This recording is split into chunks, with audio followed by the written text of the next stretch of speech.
Last night's elections made history not only by determining the area's leadership for the next few years, but also by including groups of people who had previously been left out of the history books. Robin Smiles joins us after a meeting with one longtime Evansville citizen who's celebrating the election results for the city's next mayor. Well, Lana Burton was born during segregation and lived in a segregated community in Evansville. She's now 70 years old and says she's seen a lot of things change over that time.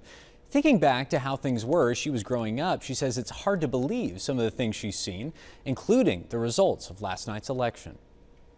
Lana Burton volunteers at the Evansville African American Museum and helped put it together as a way to educate people on local African American history.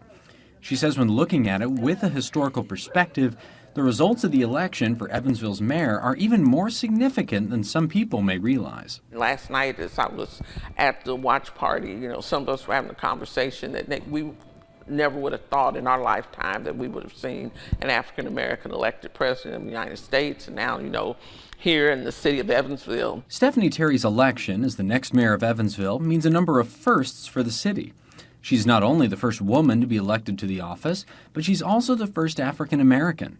Burton says Terry emphasized unity in her campaign and working together with all types of people.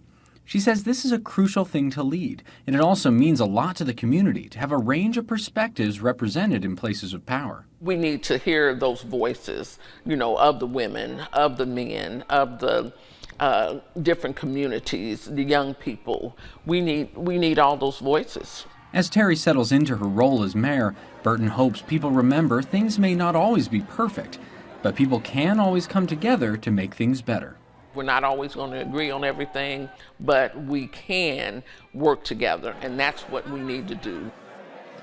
Burton says despite all the progress she's seen since her youth, she says a lot of hate still exists in the world, and she's hoping to see things continue to improve in the future.